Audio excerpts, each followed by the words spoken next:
But yeah, let's. Should we give a recap of the art challenge? Yes, let's do that. All right, so the Matt Cat Enthusiast Wiggins Memorial Stadium art challenge is to make a mascot of Matt Cat Enthusiast Wiggins Memorial Stadium, the mascot. Matt is a cat. Matt as a cat. That's what we're looking for. Is it a mascot of the stadium or a mascot for A mascot for the stadium, I think. So it's Matt as a cat. Matt as a cat. Did he die? Why is it a memorial? I'm not in on the lore. So, if you want to know, they decided to make a secret surprise where they raffled off the right to name something. A sports arena, unspecified. And it was for their Beyblades arena. So this is what a user submitted after winning the surprise. They just really was the Matt Cat Enthusiast Wiggins Memorial Stadium. All right. It was Pywo. I think we should start adding the quotations at different points in the name. Just the Matt. I appreciate that. Just like randomly, just throw them in randomly, like whatever. At one point, there's just in the middle of the. They're not even a round word. Yeah, just like right there, just hanging out. Or just the Matt Cat Enthusiast around every single thing. Stadium. I like the idea of that. That would be an excellent some way to threaten somebody. You're like, this is gonna if you don't do what I say, this isn't gonna just be a stadium. This is gonna be a memorial stadium. They're gonna build a stadium to commemorate what I'm gonna do to you. To beat you so bad, they're gonna rename this place after you. Yeah. That actually makes me think of. So I can't play a lot of video games because a lot of migraine triggers. But one of the things that my partner and I do is she's kind of the hands, and I am there to like play through the story of these games, and we've been playing through the Mass Effect series. Okay. Ooh, nice. And oh my god, it's so good.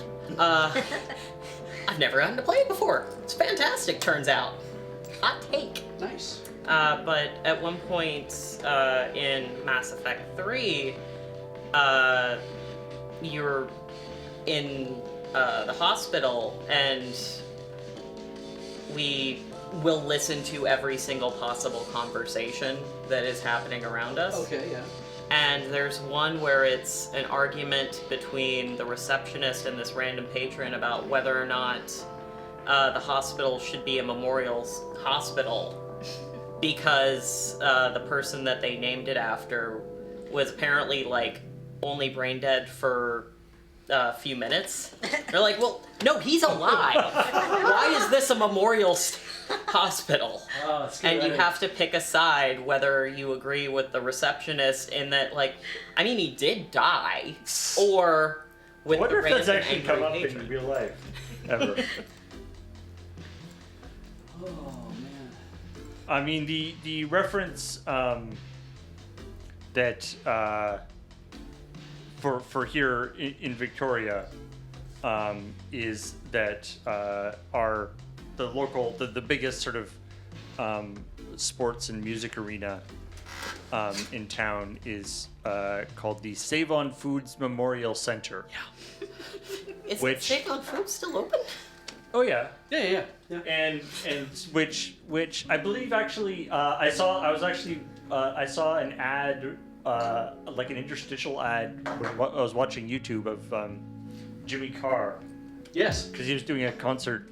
He was doing a show here in Victoria With Jim Jeffries, yeah. with Jim Jeffries, which I mean sounds like it could have been a cool show. I didn't see it, but anyway, he was like clearly reading off like a teleprompter. He's Yes. like, I will be here at the Save on Foods Memorial Center, which sounds like a Supermarket. supermarket, but okay.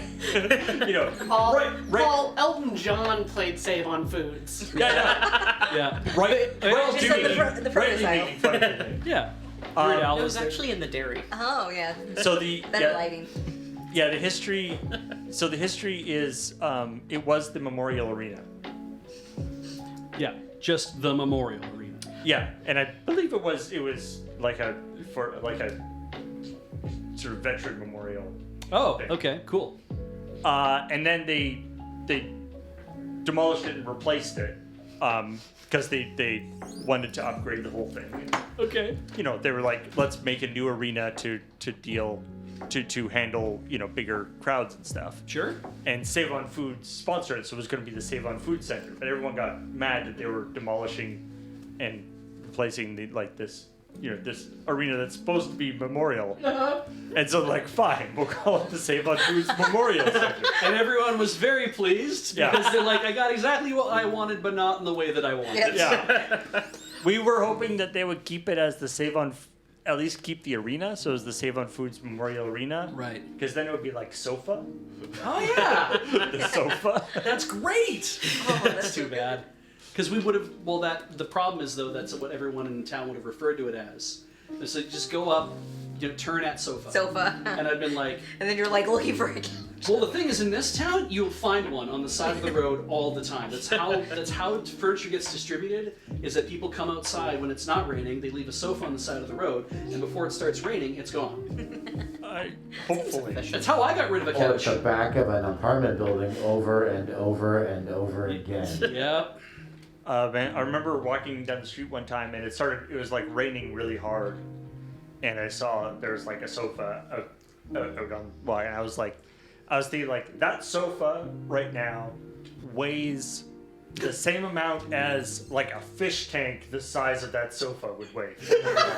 Like, that is just a solid like mass of water that's just sitting there. You've created a sponge. Yeah, it's just a sponge. Thank you. That sofa will never smell clean again. No. Yeah. I think what happens in a lot of those times too is that it's like when that happens. I mean, it was clearly they're not disposed of like subtly. Yeah, like it was not a sofa that other people would have wanted to pick up in the best of times. No, and yet somehow they get taken away, and I'm like, I don't really know how it works. I left a sofa out to get taken away, which I felt really bad about because it was a sofa that Serge had given us, and he really liked it, and it's like I really like it too. And then we found out that we couldn't move it into our new place because there was no way to move it into our new place. Oh, like it physically wouldn't fit in? Physically, it could not go up the stairs. Oh, no. And we were like, well, can we take it apart? Because I had a sofa you could take apart once. That was hilarious. That's its own story. But yeah, so it's like we have to lose this sofa, which sucks because it's a really nice giant sofa. And we ultimately was like, I will leave it on the side of the sidewalk, just off the side of the sidewalk. And as I put it down on the ground, like who was helping me is like, we put it down on the ground. And I'm like, I don't want to, I'm like, maybe I should get some plastic bags to put under the legs or something, just anything so that it doesn't actually have to touch the outdoors. And then finally I was like, no, put it down, don't look at it, just walk away. And I was Make like, eye contact. it was breaking my heart because I was like, now that it has been outside, who's going to actually want it in their house? Yeah. Even if it's been outside for 10 minutes or whatever, right? Did it go away? I went outside a few hours later, it was gone. We gave away our treadmill when we moved up to Michigan because we couldn't get it down into the basement, and it was so big it took up most of the living room. So one of the movers were like, do any of you want this? And the guy's like, I'll take it, but I have to come back tomorrow. And we're like, fine, whatever. He's like, do you want money for it? We're like, at this point, no, we're just tired. We don't care. I knew a guy, he was in our improv troupe for a while, that he was friends with people who do appliance installations and moving and stuff, right? Bus stop. And hey, Ooh, nice, good bus stop. And so what he told me is,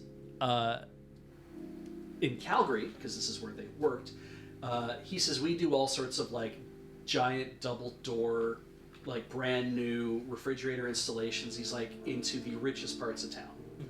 And we'll show up to like a brand new house or like a nearly brand new house, and we will remove a fridge that is practically the same as the one that we have, except it's white, not stainless steel. But it is a brand new model fridge. These people do not want a white fridge, they want a stainless steel fridge. And he says I've had some where the blue tape hasn't even been pulled off of stuff. Like, I mean, they are brand new models. And he says, and we take them out. And I said, and then what? And he's like, and we have to dispose of them. And I said, so how do you dispose of them? He's like, generally I find somebody who needs a fridge and they get a fridge. Yeah, that's awesome. Nice. And the people who own the fridge are like, I don't care what happens to that. I don't want to try to sell it. I don't want to try to do whatever. I paid $3,000 for this brand new fridge. I don't give a crap about that one. I'm like, clearly you don't give a crap about this one. Yeah. And then meanwhile, he's like, I've given out fridges and stoves and all sorts of stuff to people. We just have like a network of people who we find out need That's something. cool. I need to find someone like that. Yeah. Generally, you start with your family, then your extended Yeah. family, then friends of the family. And I was like, I could use a new fridge. Holy Right. shit. I like Bus. Holy bus. I like in great Douglas Adams' book, Dirk Gently's Holistic Detective Agency. There's just a bit that I love is that he has his sofa is stuck in his stairwell, like he's got a U-shaped stairwell or something, Yeah. and the sofa is stuck in the stairwell. And he has a computer model on his computer, that he built on his computer. And not only does the model prove that there is no way to get the sofa up to his flat, it also proves that there's no way it could have gotten to where it is currently. That's right. We I guess I'll tell this story. Living in St. Albert, my dad had just finished a very nice house that my parents bought or built, not by themselves, but they had built. But left the basement unfinished, and so Dad finishes the basement by himself. Does an excellent job, and then we have to move everything in. So we move stuff downstairs just fine. But Mom was like, "Well, we need family room, like playroom furniture, right?" So she finds a couch and a chair online. She's like, "Beautiful, I love this. Let's get these." Buy them, or Craigslist or whatever. But they buy them. Get to the house. Dad's got a few of us, strapping strong boys in our 20s. Let's get this thing downstairs. No. Turning like a 90-degree staircase, right? And so we get it down the first, because that's easy, and then trying to get around the corner, we can't get around the corner. And it's like, but this is Dad built everything to spec. Like the stairwell was built by the people who built the house. So it's like the stairwell's not any like narrower than anything else. And so they were moving and twisting and fighting, like trying to get the thing to do, and we just kind of like shoved it up again, and then just kind of like push it a little further, right? Get up to the drywall, and then all of a sudden it's like maybe just a little bit into the drywall. I'll fix it later. So a little push into the drywall, right? And it's like okay, and it's like no, this isn't going. And Dad's like, and he's fighting this thing and he hates it and whatever. And he's like, all right. And he goes and he gets a drywall saw and he cuts a square out of the drywall. And he's like, let's go. And it just came right through at that point. You just need to go into the one corner, need to go into the recess just a little bit more so you can get around the corner and come downstairs. We put it in there. My mom was furious. And I'm thinking, why are you mad? He had to do all that work. Like he's the one who put the drywall in the stairwell and had to tape it and mud it and finish it. And now he's going to do it again. Like he should be mad. That he had, and she was like, I can't believe you did this. And he's like, there's no other way to get the thing down there. And so there was some tension. But I was being very logical. You know how you are with your parents. So when we were leaving, Dad's like, right, but now the furniture has to stay because we were selling the place and we're moving. It's like, the furniture has to stay here because there's no way we're getting it out of the thing, and I'm not fixing the stairwell again. And we're like, okay. And he's like, and then the people who are going to move in don't want to keep the stuff. So he's like, I have to find a way to get this out of the house. And I'm like, what if you just broke the sofa into multiple parts? He's like, I don't want to waste a good sofa. I says, no, I get that. But what if you actually like got in there and you could detach the fabric from the back, and then if you could saw through the supports in the bottom of the thing, then it would be articulated. You could bend it, right?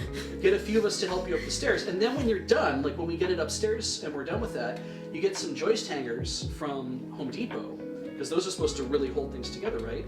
Get a joist hanger big enough that you could actually put both sides of the spar that you cut through together, and then nail gun it or screw it or whatever in place, and that will keep the thing from breaking, and it should be able to hold the weight. And he's like, yeah, actually that could work.